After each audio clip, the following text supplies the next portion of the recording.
Well, this is Old Electronics Fan, and to say that I am frustrated is an understatement. Somehow, the opening video of this repair of this Fidelotuner has gone missing. I looked carefully on my computer, on my memory card, and it just isn't there. It would seem that I might have accidentally deleted it, and no idea how that was possible. I usually am very careful, but so be it. So I'm going to have to recreate some of what I did. This is the case for this little guy, fairly simple. Later on I'm going to show you what it looked before I hit it with Restore Finish. This is a rather interesting little tuner. This was made in New York City, New York, as it says down here. And I only saw 2 years worth of these, so they weren't made for very long. It's kind of a neat little unit, and in fact, this is one that I'm going to keep. I'm actually going to replace my Fidelotuner 601 with this. I don't know if this is particularly valuable. There aren't many of them around, but I don't think there's high demand for little tube type FM tuners that don't have AFC, and this one does not. I'll show you that in a little bit. Let's disconnect this. Now, let me just show you a little bit about this setup here. I'll go over this in a minute. This is very unique. On the back, you have a bunch of terminals, and how they're set up is you got antenna, ground, phono output. That's what you connect to the phono input on your old radio.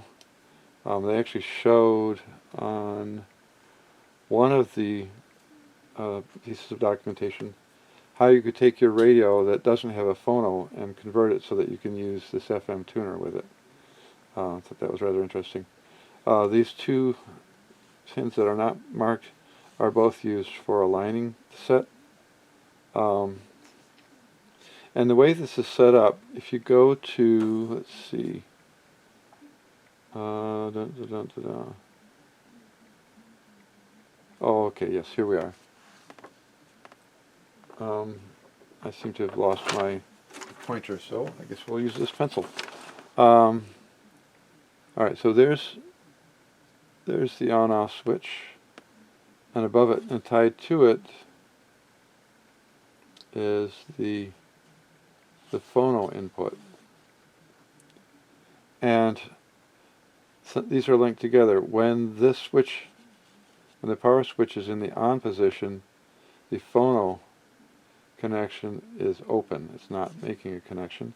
When you turn this unit off, this switch of course opens, but then this switch between here and here closes.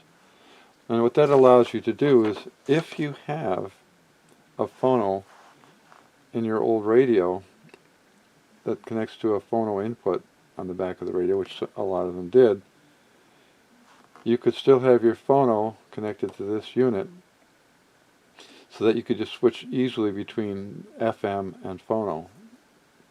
The Pilot tuners were set up the same way, and depending on, and I don't know if it's, well, I've got two Pilot tuners, one of which has an RCA jack on the back of it, about here. The other one does not, so I don't know if the owner of one of them put a jack in. He could have. Looks like it's been there a very long time, but in any case. So here's what I ran into with this. I decided that I wanted to check things out before I powered this up. I'm not especially excited about having selenium rectifiers in my vintage electronics. Some people will leave them in I'm reluctant to do that because when they fail, they do so in a rather smelly fashion. Plus, I'd rather have something be reliable. So I had to replace that. And then this says Crosley on it. I'm pretty sure this is a replacement because what they had done was they tied together two leads to increase the size, because this has a pair of 20 microfarad sections, and so it said blue and green, so I'm pretty sure that's not really blue anymore, but I assume that's what that was. And then this is red, if you can believe it, must have faded, 60 microfarads. So this originally had, according to the schematic anyway, a 30 and a 40. Now, when I tested this on my C3 tester, it looked like it was a decent capacitor. It didn't show shorted. It seemed like it was just fine. But then when I switched over to trying to make it, or to check the value, there wasn't any. And I checked I used my other capacitor tester and checker, and I think, well, let's just do this. Why not? Make sure that this is, I'm pretty sure this is dead because, well, it doesn't seem to have any capacitance in it anymore. But to avoid problems, yeah, nothing. No sparks, no nothing. Not surprising. It's been disconnected for several days. So, anyhow, it really doesn't matter what I connect to where. Some nice things about this little gadget is that it allows you to just hook something up and not worry about which way it's hooked up. So, and that's not good, is it? Okay, 1800 nanofarads. So 1800 nanofarads is about 18 microfarads. And that's the green wire. So actually, that one measured relatively okay. Let's go to this one, which I think is supposed to also be 20. That one says 16 nanofarad. My C3 said there was no capacitance whatsoever. Lost 23%. Let's try this one.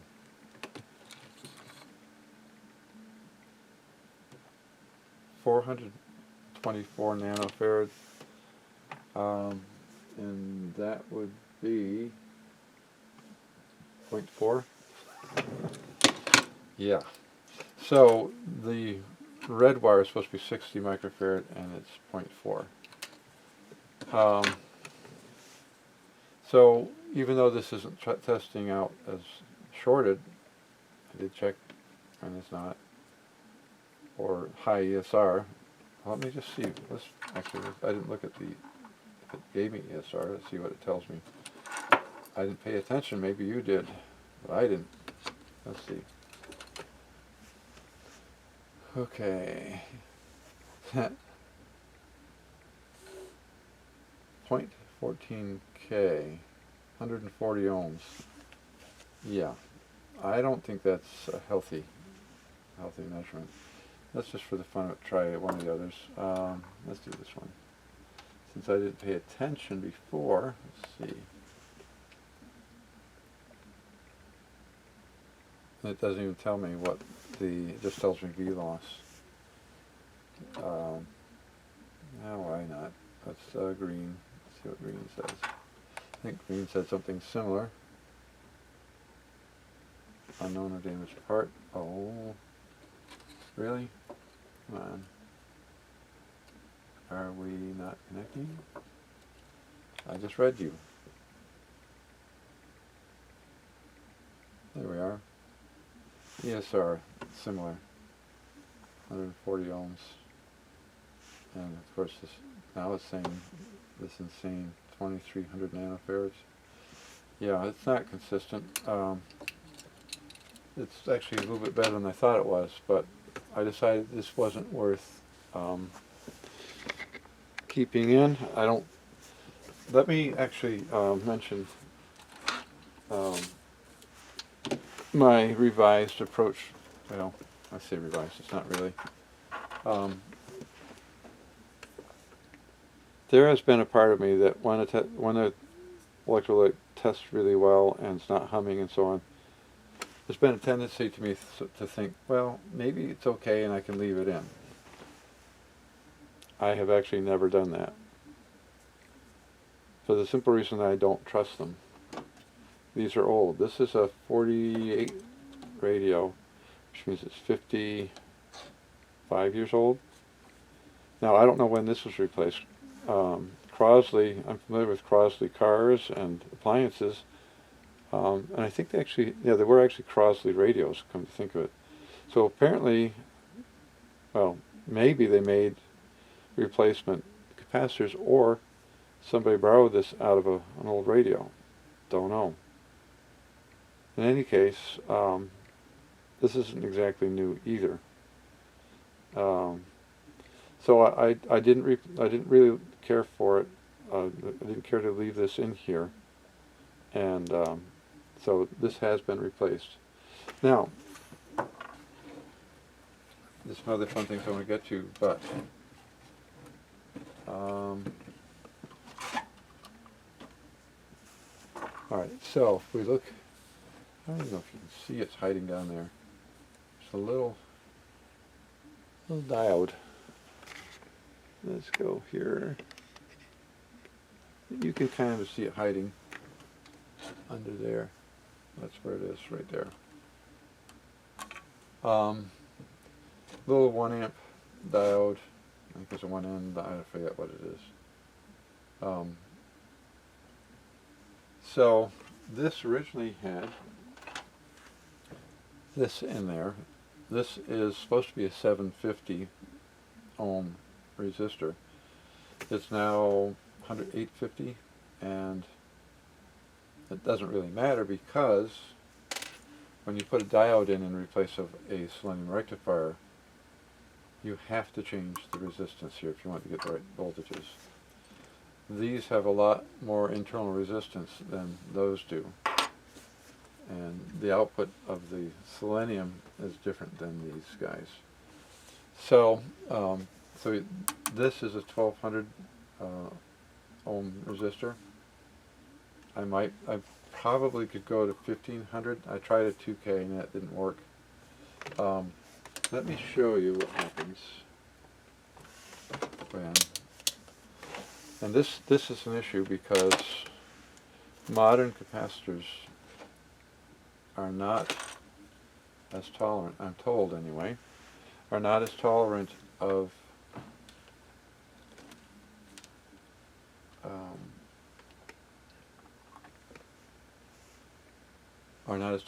higher voltages above their rating as the older ones. I want you to notice this. It says 150 working volts. I'm told older capacitors, the way they were made, you could go above the working voltage again and again, and these won't care. These do not say working voltage. They tell you what the voltage is supposed to be, and then that's what you're supposed to stay below. Alright, so let's see what happens when I turn this on.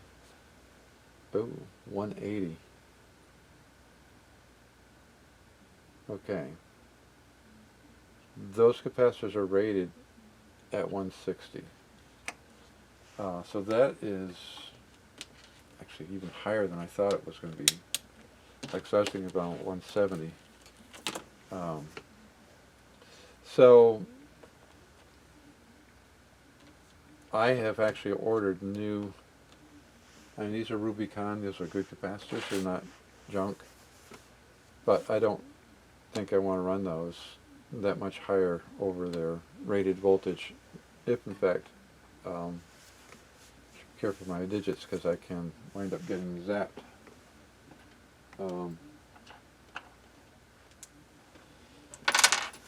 So sadly, because I lost my that other video, I have no idea what happened to it.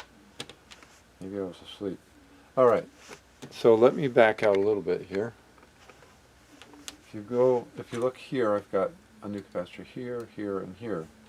This capacitor was on this middle one right here. And I was noticing that the wax on it was melting. That concerns me a great deal because that's a warning sign.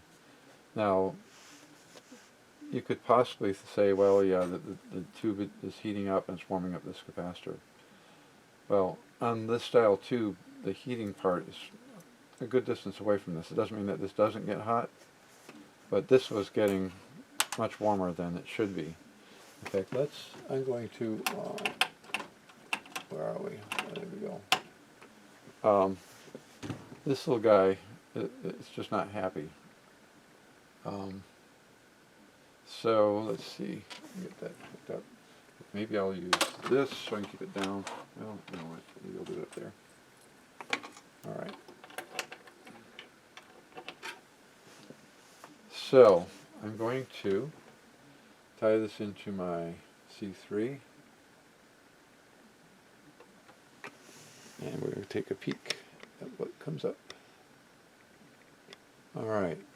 So I got this on 25. I've got it on paper. You have to make sure because it's either electrolytic or paper and mica. So you got to make sure that's where it belongs. Say leakage. And that's at 25 volts. And that little capacitor has, what does it have? Oh, actually, where's my sheet? I misplaced it. Sheet, where'd you go? Oh, here it is. Let's zoom back out here. I want to show you this. I have to bring down my fancy stand. All right. I am going to do that because I don't want to be moving around.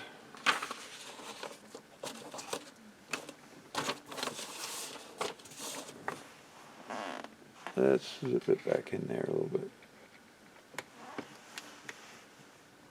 That's all right, I guess. Okay. Maybe we can turn a little more. All right. So those capacitors are here, here. There's 3 of them. 1, 2. Oh, 3. There it is. All right. So that's the middle one. This is your B plus voltage right here. That means, going by the specs, there's 105 volts on that, and it go to ground through that. Given how leaky that is, this is 0.1. And it doesn't, you didn't see me do it, but I just checked to see if the C3 can read a value off from it, and it doesn't. I don't know what, it's not showing, interesting. I think it's showing up as shorted.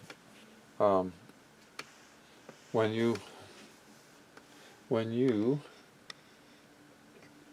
do this, and that eye opens, try to remember, if you go all the way to the bottom, I think that means that it's open. If you go all the way to the top, and it does that, I think it's shorted. So there's no value. It doesn't know it's got a capacitor. I can see just a little tiny flicker there. Oh, now it's going down there. I guess that depends on which value you set it to. In any case, this capacitor is not healthy. Not even bother to measure this junk. it was heating up, so that's a bad thing. So I replaced all of these because now I tested these guys. Oops, I guess we'll zoom back out. I tested these guys and they tested pretty good. They were pretty close in value. They didn't see entirely all that leaky.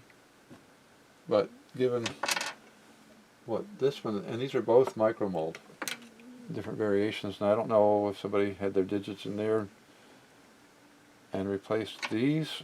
I didn't see any indications of that. It looked like it was factory done. But it's kind of odd that this one was in there along with these guys. That's kind of unusual. I would think to have a factory use different types of capacitors when they're all the same value, but that appears to be what they did. Oh, and then this one, this resistor, the top actually moves. You can't really see it. My finger's moving back and forth because this is no longer secure in here. I measured it. It's still behaving okay, but I didn't trust this. I found this out when I was replacing these. I unsoldered this, and I noticed something that didn't look right. And then I ran my finger against that, moved that little piece of wire back and forth in the resistor. I said, "Yeah, you're done." So after I put this in and replace this with 11.2K, I'm getting about 108 here. And then I check the plate voltage, which actually be through this resistor is getting its supply voltage. So the screen grid and the plate both are getting right around within 3 volts, a little bit higher, 3 volts of the voltage that they're spec'd at. Because it's 105, and 38, and this one, that's plate voltage, and then 97, 95, and 65. And I think all of these were also within right around 3 volts. So I'm not going to bother changing the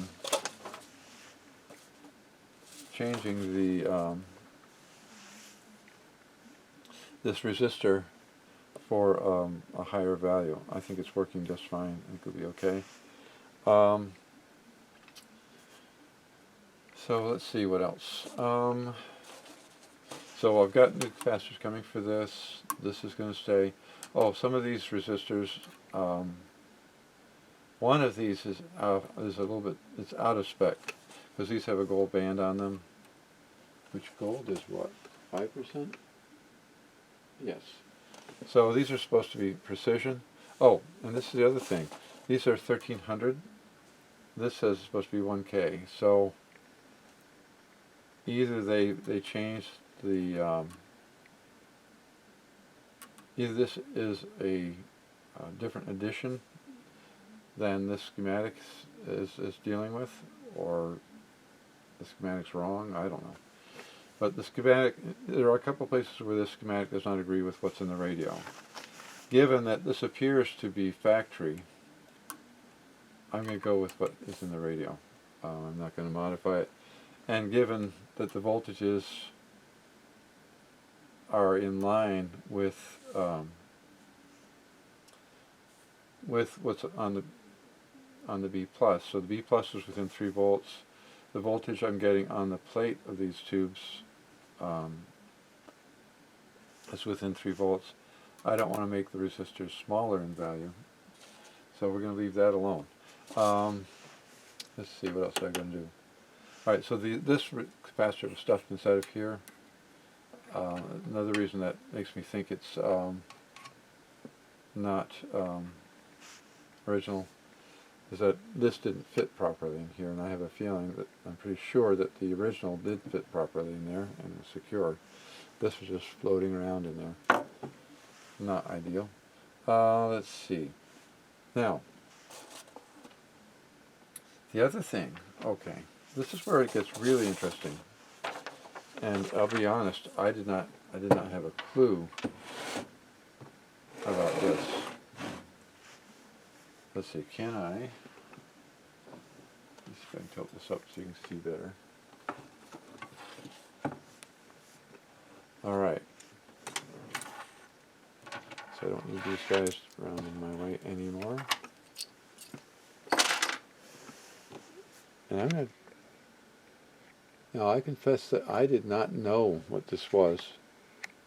And this is the tuning for this radio. I don't like that. Don't want to tip things over. You can stay there now better? Maybe. Alright. What these are is these are brass rods that have been silver plated. When I got this radio, they had corrosion on them, and so I had to clean them up. I used contact cleaner and I gently cleaned them up. You definitely want to be careful with these because it's just a light plating on there. I was getting static when I was tuning this, and it wasn't working really well and made me kind of unhappy. Static is really not what you want when you're tuning. Now, I'm going to go in more. I'm going to go into this in a little bit more depth. I've never seen anything like this. At first, I thought this was a form of capacitive tuning. It's not. It's actually a form of inductive tuning, and I'll show you more about that in a moment. There's a small wire in here, right in here, and then there's another one on the bottom. So that these two and these two are tied together. So these two are shorted together, these two are shorted together. And that plays a big part in the circuitry for the tuner in this. It's got this little tube is in there sideways, in part because of this setup. And let me show you.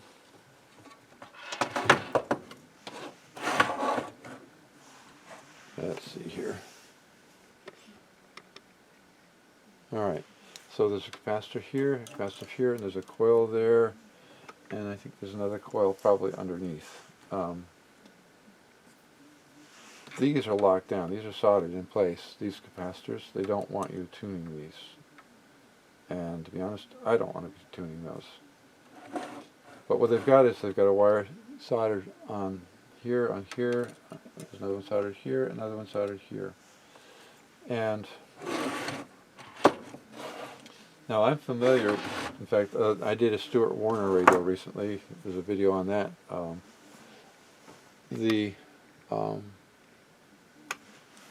That radio had inductor tuning, slug tuning, whatever you want to call it.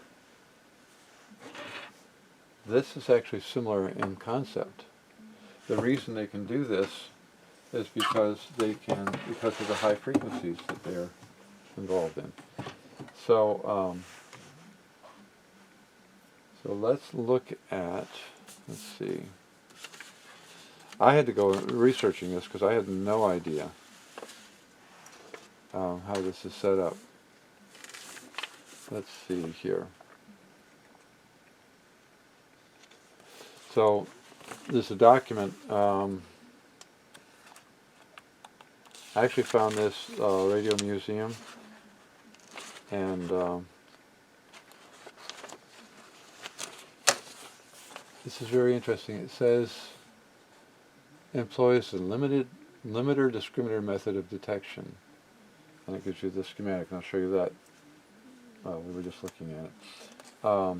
And then they give you this. So I actually printed pictures of that. I was able to grab images from that article online and print out this information. And here it is. Okay, let's put this here, put this here. Do I want you? Later. Okay.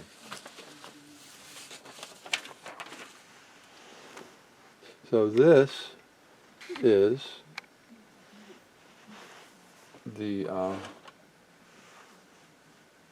is the picture of the tuning, and they show you the shorting loop there and there.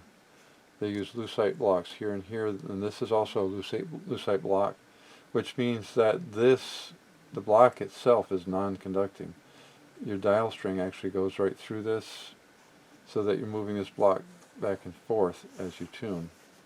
And these are the 4 posts that you saw earlier. The bottom 2 are the oscillator tuning lines, and the top 2 are the RF tuning lines. And it says fixed L and C. When you're dealing with trying to retrieve radio signals from a radio station,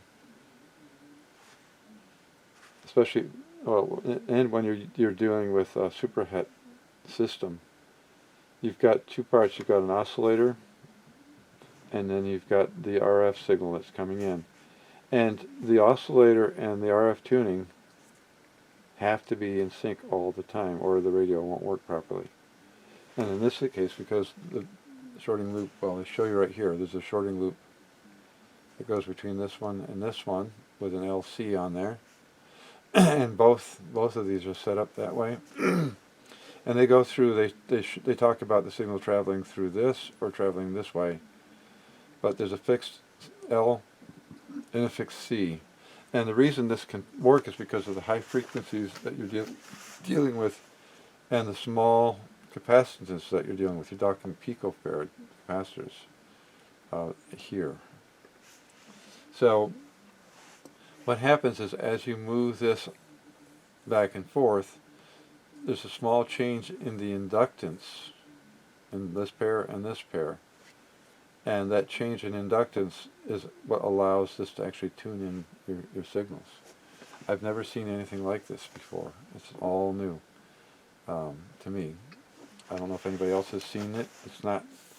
I don't know if it's all that common. Some have indicated that this tuning method isn't the greatest. I haven't used this a lot, but I have used it. It seems to work fine, other than the fact that this does not have AFC on it. So you can get the same station in 2 places on your dial. So that's less than great. And so let's go back to then this. All right. So, gotta go down. All right, we'll zoom back in here. Please focus. There we are. All right, so these are the 2 rods, here and here, here and here. This part is the oscillator, and this is, you see the antenna connects to this coil, and this is the antenna section, the RF tuning section.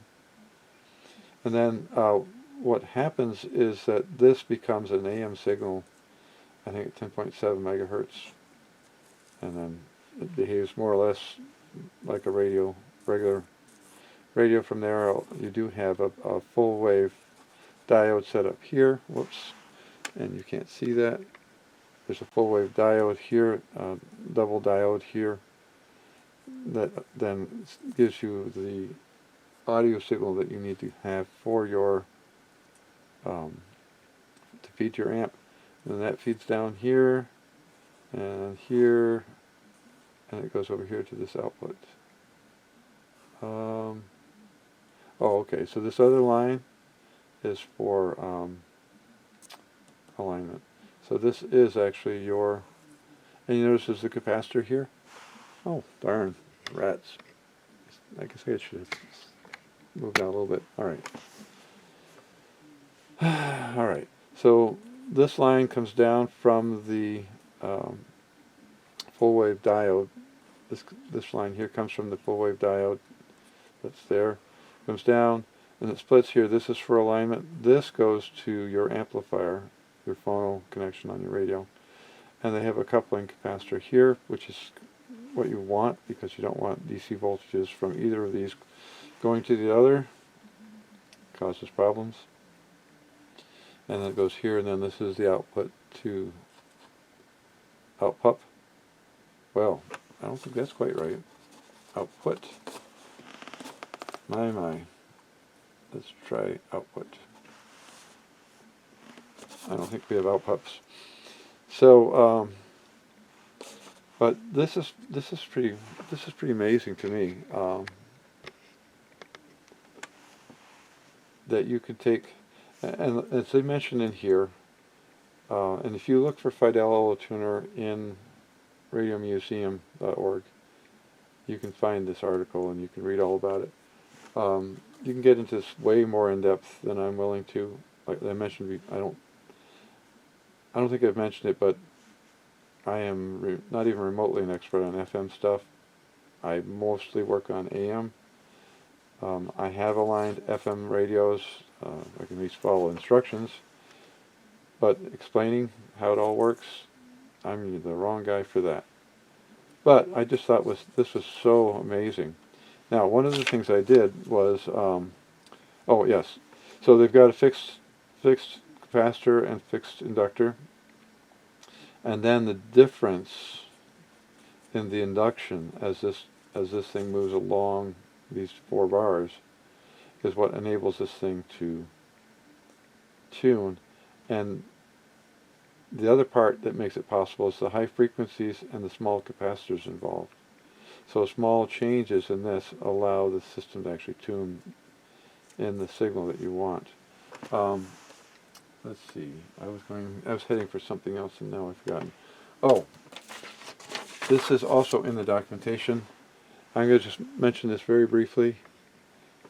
This is the IF can that's found in this radio, and this has me a little bit concerned. This is showing you the cutaway. This is your adjustment for the top and for the bottom. These screws, these hollow cylinders that are oh, I can't think of what they're made of. I know what it is, but my mind's gone blank. Well, most of you know what it is anyway. So you screw this in, the center post screws into the coil, and the same with the bottom one. And down here, mica insulation between capacitor plates. This little radio could potentially run into silver mica disease, because it's this design that is prone to that, unfortunately. This little radio seems to be working perfectly. I don't think it got played a lot, although I could be wrong about that, because this is not the original tube. All 3 of these should have been metal cans. So this tube went bad and someone replaced it. The electrolytic capacitor has been replaced. So it has been used. This radio, if you look at the top and the buildup from the heater, that tells me this tube has had a lot of use. But with the radio, this little radio is playing. It's good. It really works well. It receives. All I've got is a piece of wire running up and connected, hanging off a shelf up above, and it's picking up stations quite nicely. I am going to make a dipole antenna. I've always wanted to do this, and I've never done it. Where is it? Where are you? Okay. In the paperwork that I found for this, focus in, thank you. They show you how to make what they call a folded dipole antenna. They give you the dimensions 29, 29. Pretty simple. I'm going to make this to see if this will work better with this. Just putting my hand around that wire would improve the reception for this. If I'm happy with the reception on this, I'm not going to play with the alignment. I've had to align my pilot radio, and it works really well. So I can do it, but you do kind of run a little bit of a risk that if you, because some of when you're aligning a radio, some of the things can be kind of subjective. And I ran into that with my Stuart Warner. I did everything according to the book, and when I got done, it was working okay, but I felt like it could be better. And it had 3 controls on the back. One was RF, and one was oscillator, and I forget what the other one was. 2 of those I tweaked a little bit just by ear. I picked a station that I wanted to enhance, and I was able to improve it quite a bit by tweaking those. I was just a little bit off. So you can do, yeah, it's possible to run, to get your radio slightly off when you're aligning it. I guess the only thing to do is go back and double check and make sure you've got it right. If I were to try to align this, because it's working so well, I would put marks where each of these is pointing, so that if I wasn't happy with the outcome, I could put this back where it belonged, which is probably not a bad thing to do. And it's interesting, they do give you, and it might be fun to play with, they give you two different ways for aligning. This is using an oscilloscope, and then you also have measuring voltages. Yeah, maximum deflection, yes. So, we'll see. Like I said, I am going to build this, and I am going to test this to see how it works. See if it works any better. So, this little radio actually was in very good shape. Basically, the only things that I saw that really had been twiddled with was the electrolytic capacitor and the replacement tube. There were no other components in this that I think that I could see had been replaced. When I first started checking this out, what I did was I unhooked. This wire had gone. The selenium rectifier was mounted here. This was hooked to the selenium rectifier. I unhooked the other end of the selenium rectifier, which was outputting to the rest of the radio. So I also removed this at the same time because I wanted to check that out.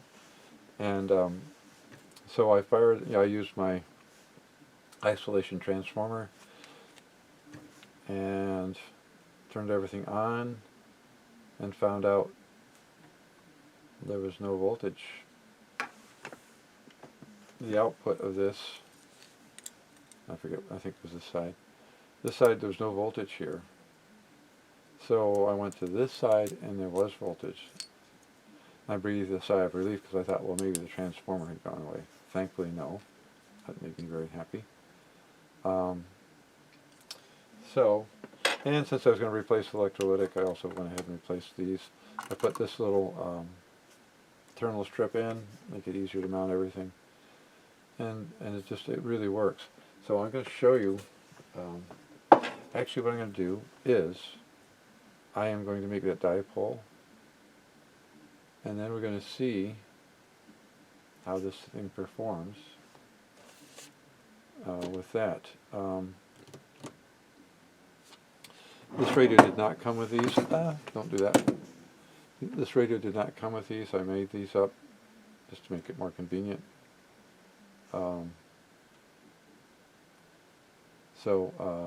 This goes out to the amplifier. That's pin 5, pin 4 to the phono. Right, okay. So if I had a phono, I'd connect it here. Should be pretty easy to remember. Alright, so I shall return. Okay, well, I've been playing around with this. I made this antenna. It does have to be jockeyed around. Right now, this is on. Kelly Blue Book is the one-stop shop for pricing, instant selling, instant cash offer. I believe this is 1077. Exactly what it sounds but like. An official offer to buy or trade your car. Just enter your VIN or license plate. Answer a few questions.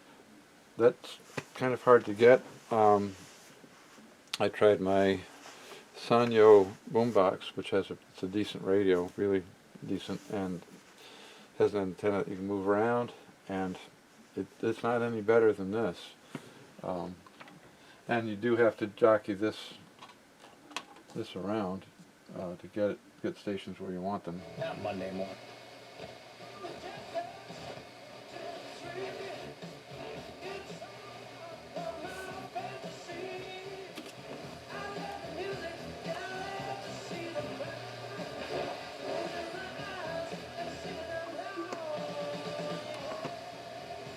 So, tonight, and he's the starting shortstop. It's a feel-good story and another opportunity for Kevin to try to nail it down. And by that I mean he had a chance in Toronto, a little bit of one, and didn't hit enough. So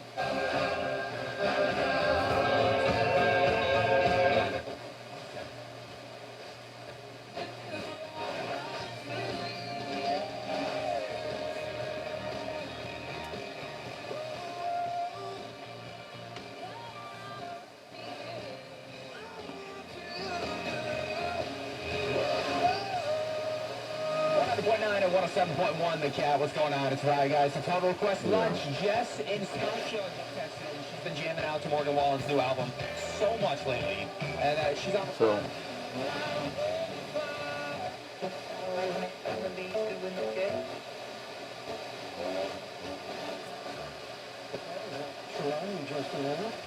coming up, getting at 1 o'clock. First up from all ours.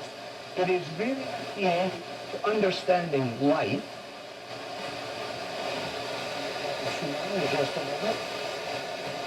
The very first provision in the assault statute declares that it's picking up a lot of stations, surprisingly so. I thought there was one there. No? The record high 86 set in 1922 and the record low 21 in 1974. Sunrise this morning was at 6:22. Anyway, it's working really, really well. The tuning has no more static in it.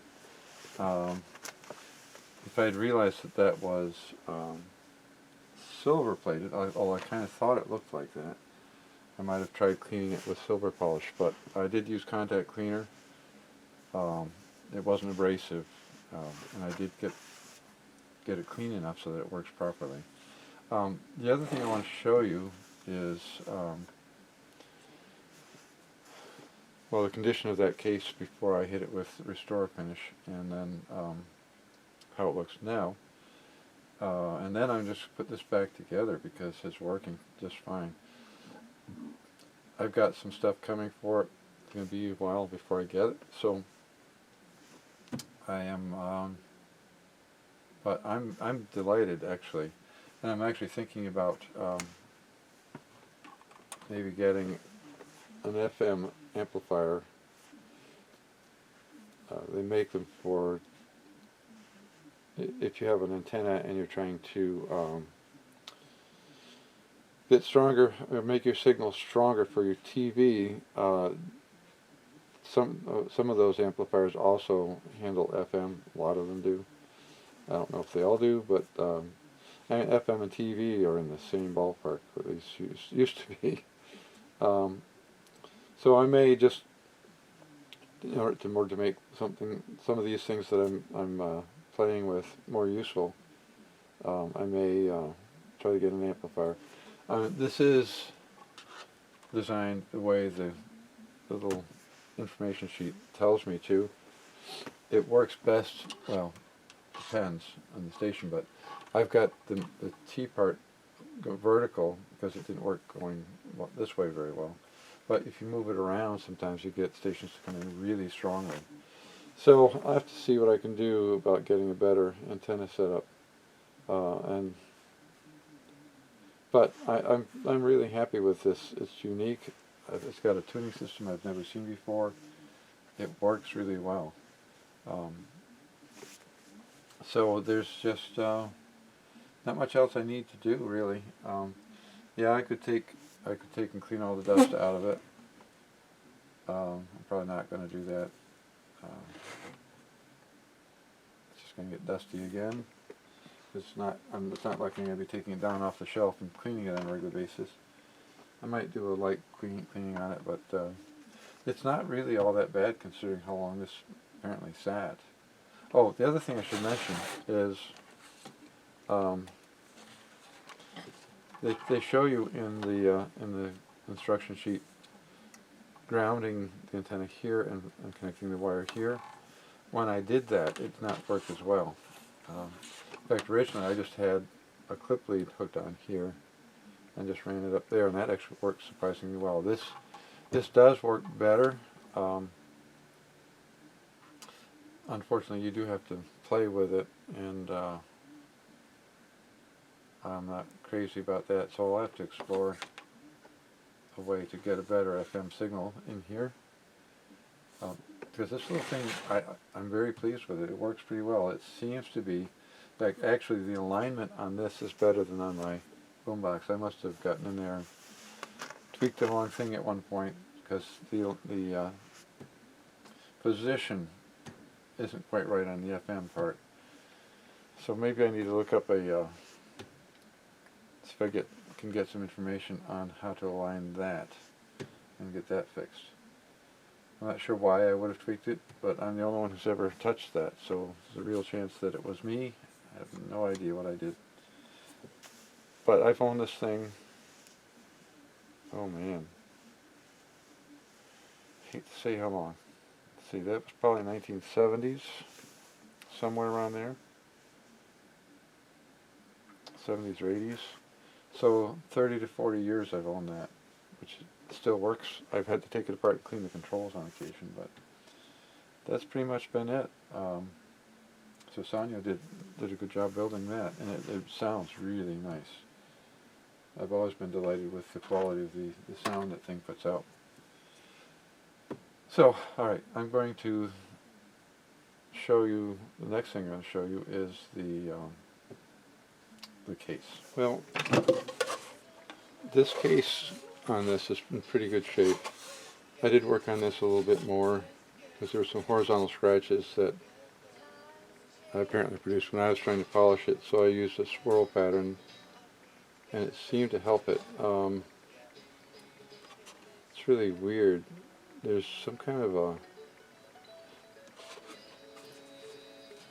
foggy pattern and I can't, in the plastic, and I can't figure out where it's coming from. It's coming from the back side, which is kind of what I thought I thought it was coming from, but my polishing has not gotten rid of it. So anyway, the case is really in nice shape. The all the corners look healthy, all the glue looks solid. There are some minor scratches on the top and dents and dings. So what I'm going to try to do to start with is do a gentle clean around the knobs, because there's, where fingers have been contacting it and dirt is collected behind it. And then I'm going to hit it with the darker oak Restorer finish, which hopefully will fill in some of the scratches and things. I don't expect it to look like new, but based on my experience with the Philco radio, it can make a big difference. So that's going to be my next step to do with this. I'm going to have to order some additional parts for this. I did work on the case, and well, I gotta say, Restorer Finish does a nice job. I mean, there's some minor things where the finish is actually damaged and broke through, and it didn't really get rid of those things, but there were scratches on the top and you can't even see them anymore. On the side, looks good. So other than these two minor blemishes right there and right there, it looks like brand new. So still puzzled about the strange pattern in the plastic that just doesn't want to go away. However, looks pretty good. Actually, let's throw that in the case. Wow! That did not want to come off. Just want to see how that's going to look.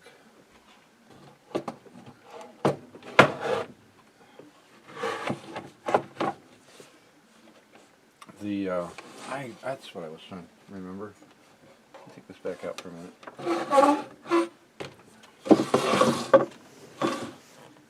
The design of this looks like Art Deco. That was what I couldn't, I was trying to remember what that was kind of like, or what it was reminding me of. And I don't remember when the Art Deco era was. Maybe it was in the late 40s. I don't know. It's not something I'm entirely familiar with. I know of it, but I couldn't tell you when it was. Yes, okay. Oh. Oh, I have felt. Ah. There are felts that go behind those. Darn. Okay. Felt. And felt. I might regret doing this because I have to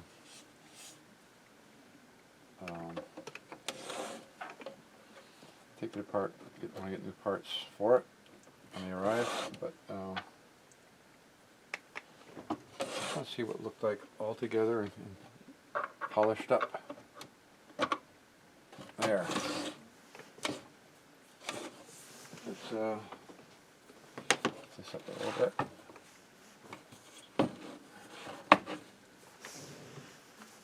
Looks pretty nice, and it's very simple, very basic, but it looks good. And like I said, this is going to take the place of my current tuner, my Pilot 601.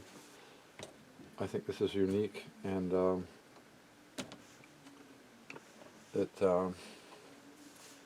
seems to perform quite well. Maybe better than the Pilot tuner. I haven't played the Pilot in a while. In fact, the phonograph radio that it's connected to has been down for a while, and I finally got a new tube for that, and so that's something I have to do. Put the new tube in, make sure that it's working properly. The problem with that was they didn't want to tune in any but the strongest stations. It was humming instead of tuning.